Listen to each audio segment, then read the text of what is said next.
Hallelujah. Twese abari hano dushimira Imana ko twahageze. For those who are here, be thankful of God because we are here. Kuko si bose bagiriwe iryo bakwe. Because not everybody were given that grace. Tuba tuvuge nk'abugurura turanyarutsa rutevya. We're just opening, we're not going to take long. Aka kanya rero tugakoresha neza tugahombemo. So let's use this time wisely and let's not lose. I thank God that has allowed us to be here, all of us. Also,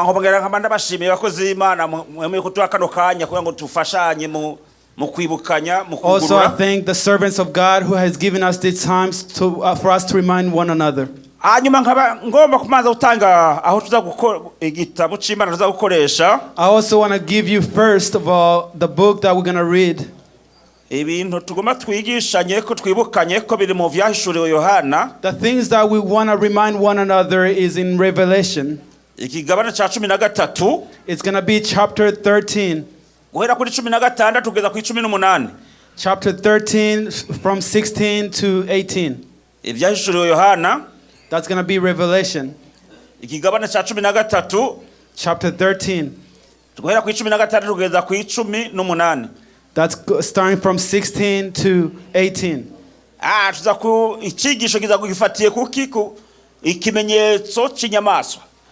It's going to be the mark of the beast. That's the title of this preaching. We're going to talk about, is it there or is it not there? And we're also going to talk about, if it's not there, is it going to be there or is it not going to be there? But what the Bible talks about, or what God has breathed in His servants for them to put in the Bible, it is going to happen. Whether it's good for you, whether it's going to hurt you, whether it doesn't hurt you, just know that it will come to be. Because if it wasn't going to come true, they weren't going to spend that time writing this. Let's start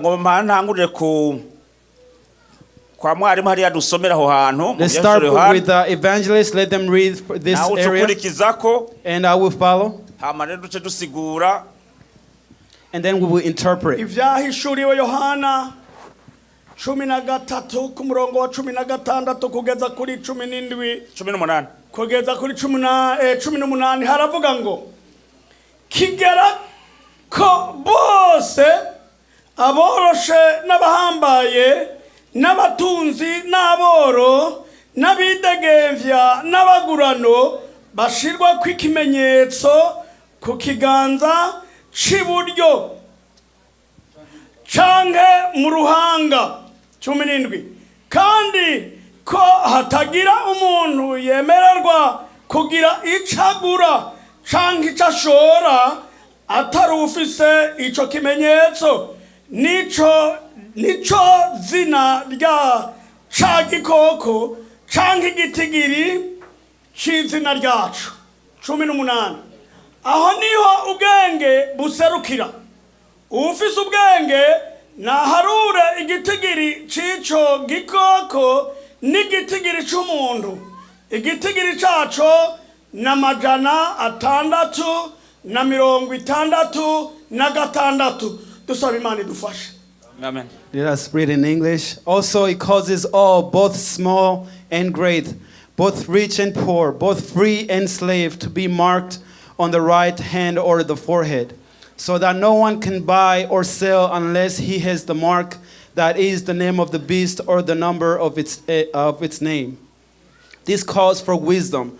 Let the one who has understanding calculate the number of the beast, for it is the number of a man, and his number is 666. Hallelujah. Hallelujah. We also see that the rich and poor, the great and small, the rich and poor, and then we're also told that for those who have wisdom, let us look. We're not going to sleep, so and sleep without thinking about it. wewe nimba uryamye, if you are sleeping, Shetani n'abakozi biwe ntibaryamye habanamba. Satan and his servants are not sleeping. Turabe mbega ikice kimenyetso kiramaze gukora. Let's see, has that sign come to be yet? Coba cimirije gukora. Has it already, is it waiting to be told? Hari abo bamaze kukironka. Are there people who have already received it? Tugomba tubivuge mu mfunyafunyo kuko tubivuze mu buryo buramvuye tukovuga vyinshi kuko We're just going to summarize it because if we talk about it, we could talk about it for a long time. Ico kimenyetso bavuze ngo bagizwe bazogyabwa mu ruhanga. That mark that is going to go on the forehead. Umenye ko iyo bavuze mu ruhanga haba bavuze umutwe, uruhanga ruri ku mutwe siko bimeze. We're talking about the forehead when the forehead is on the head. Kuko ivyashuriye Yohana ushaka kubimenya neza. If the revelation, if you want to know this, ushaka kuvyinga ngo bimenye neza, and if you want to really learn it and learn this, harimo imvugo zifobetse nyinshi. There are tricky words zigoye gutahura that may be hard to understand. Kuko kuzitahura bisaba ko ingufu za mpwemu w'Imana arizo twahawe ngo zitwigishe. But because to understand this, we need the strength of the Holy Spirit. Uyu mpwemu w'Imana rero wewe niwo mwigisha kaze.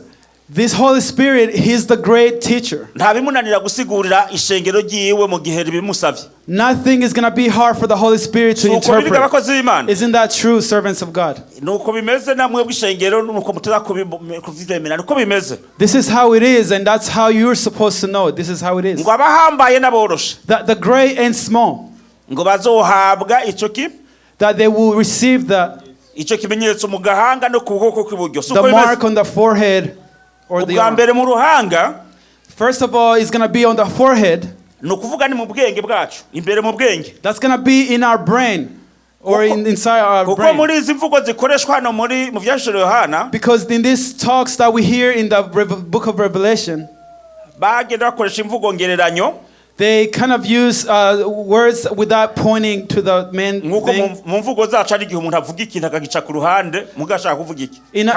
When we talk, sometimes you go around a topic, but you still understand what it's referring to. So the forehead, that's in our thoughts. That's where it all starts. Or the right hand. That is in our works. Okay. Ikimenyetso cy'inyamaswa tukivugwa. The mark that we are talking about, ndikiratangura gukora haba gutegeka ngwingo. It hasn't started to command saying come. Ariko umwimenyerezo waramaze gukogwa uba manota bene kubikora. But it's already on the way, and for those who are preparing it, baravuga ati yego turabafise. They say that we have the people. Now they look at us and they say dance, and you can dance, but we have some people. The reason, the first thing you need to know,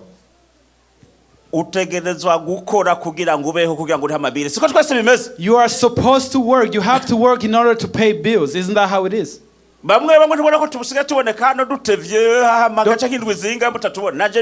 Don't you see that some people take a long time to come here? We even have evangelists here. Why? It's not our problem. It's not your problem. We are working so we could find a way to pay bills. So that we could find a way to make a living with our families. Just like you know how there's many different works. Because if you don't have money, your life is going to be very bad. There's the first preparation, and that where that sign is going to come from. This earth that we're on, iri mu ntoke z'ibice 10 gusa 10%. It's only 10%. Ivyo bice 10 kwijana in that 10% to 100, nivyo biyikontora mu vy'ubutunzi. That's where it works in richness. Nivyo bifise vora y'isi mu vya politike. That's why has strength in politics. Abo 10 kwijana, for those the top 10%, bare ku butunzi bafise, if they let go of their wealth, twese ku isi twoja tutarinze gukora bonyene bakadutunga. Here on earth we all can eat, and they have a lot of money. All can eat without need to work.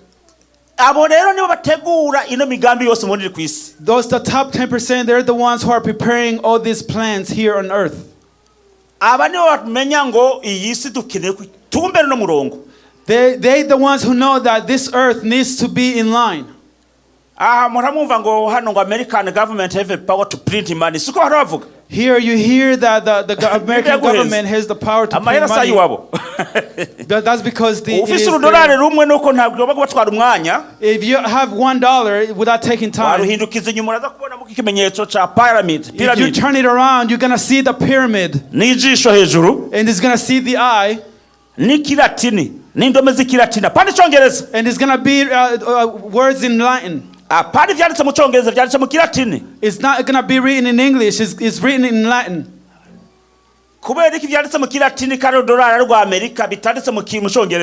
is it written in Latin and not in English? Don't you hear it's something?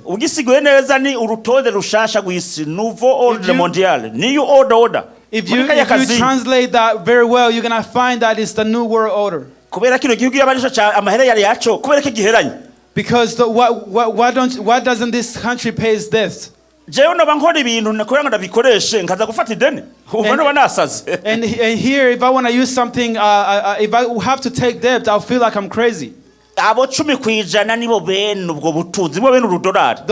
10% to 100, they're the one who are controlling everything. They're the ones who are complaining, they're saying that Africans are giving birth too much. For those women who have 10 kids, may God bless you. Are you crazy? Those people that says they will tell you, are you crazy? But me, I tell people, even if you have 6 kids, continue to give birth. Because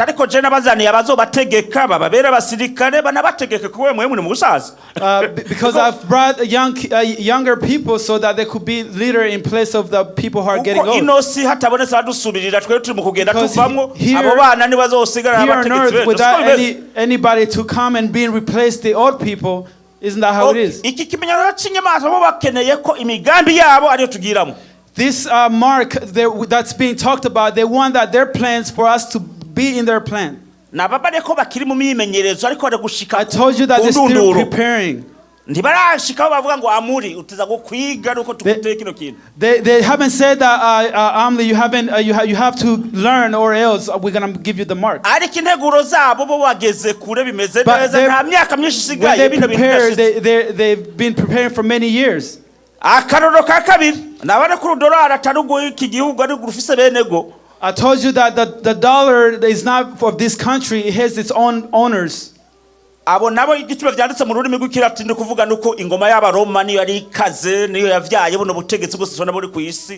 reason why it's written in Latin is because it is them that gave birth to everything that you see. I'm not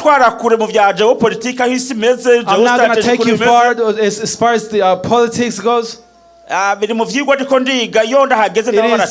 It is in the learnings that I'm learning, in the teaching that I'm learning.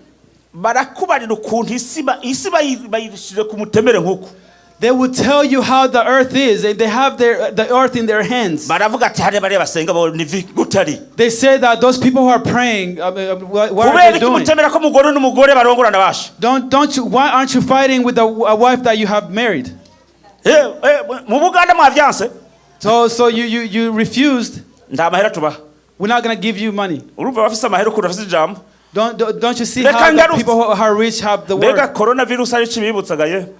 Do you remember a coronavirus? Do you remember the coronavirus? On 2021, when I went to Burundi, just listen to how the mark is great. We went to New Jersey. And the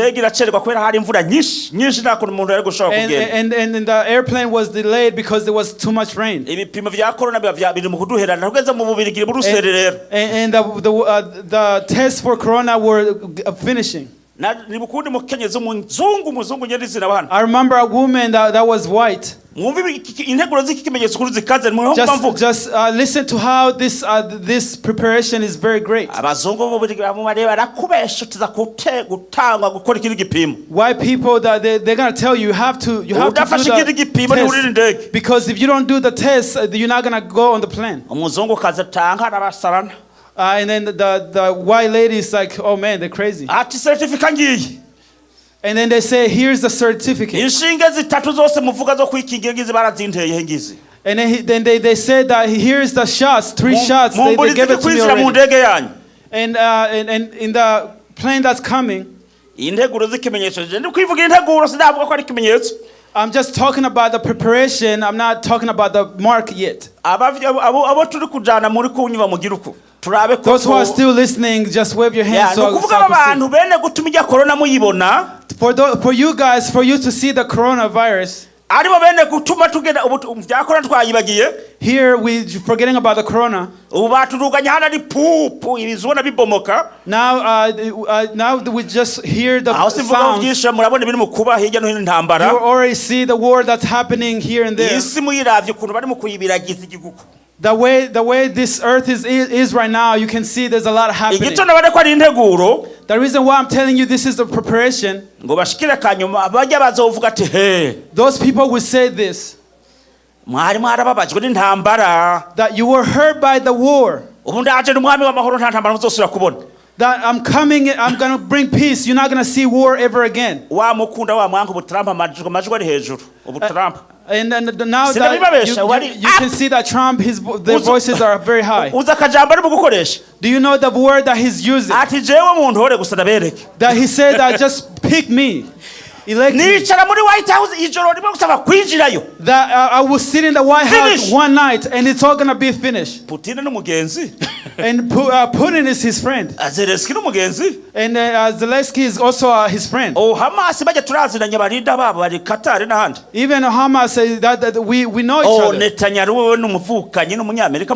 Even all those leaders, we are like siblings. If I just make the voice, the sound, and it's gonna be finished, you can all be in peace.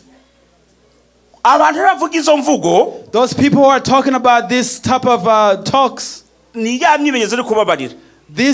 is the preparation I'm telling you about. When you hear that they will command the great and the small, don't look how they have the grade of being a president. Yeah, 10% and when the coronavirus came, and they knew about it, and then he would start saying that it's just coughs. And you're just saying just it's you can close the country now. He said no. Tell us where the coronavirus is coming from. And they say that it's going to remove you from your leadership. That now you are dealing with a different leadership. The preparation of these people is great.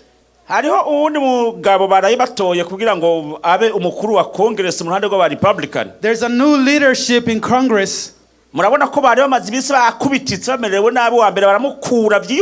Don't you see that it's been a while for them? They removed the first one. Even the second one, they came and they refused. And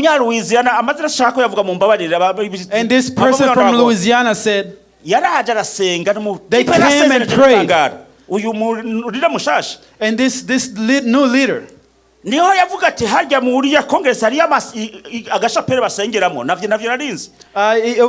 a place where they pray over there where they do the meetings. So America, they're destroying their Christianity. So just don't ask me that.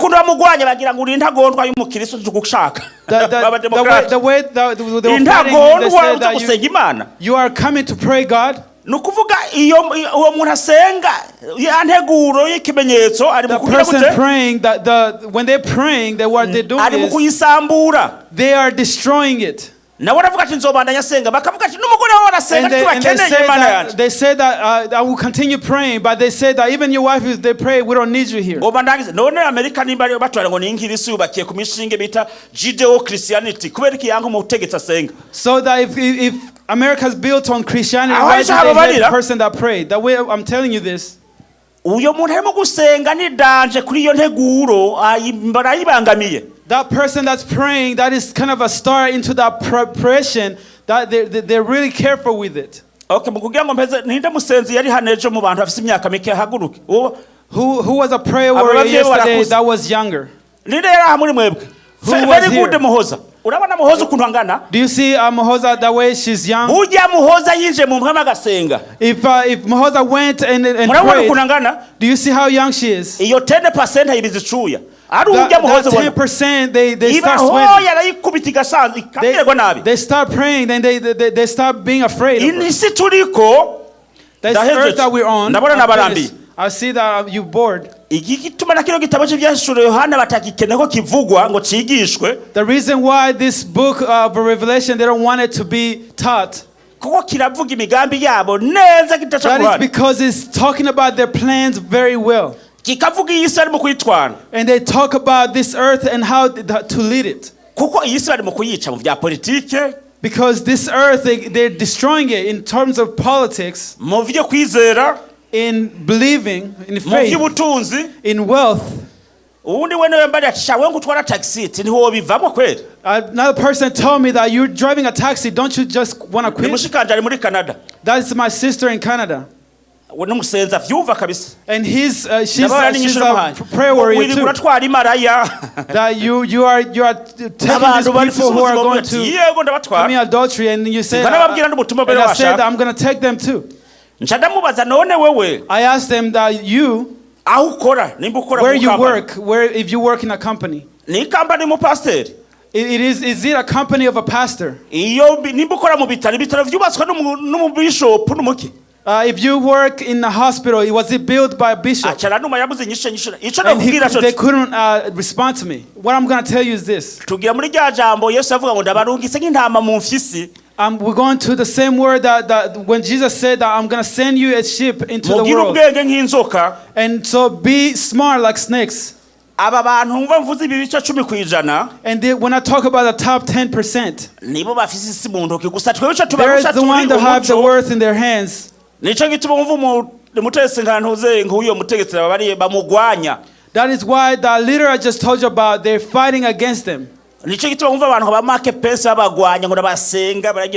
is why you hear people like Pence, they're fighting them because they pray. So let us be smart and let's start praying too. These times that have been prophesied, that they're going to come true.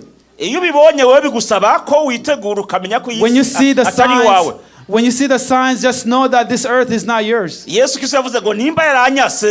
Christ said that if the earth refused me, so the trees who are dry, where's going to happen? The other thing that we also like to talk about is people who study the Bible. It is these people who say that some of these things would take place after the church has gone up. No. Coronavirus, it made us all sweat, and we all see here. This world that's shaking, we can see it. Let me stop there. Thank you very much. May Jesus Christ bless you all.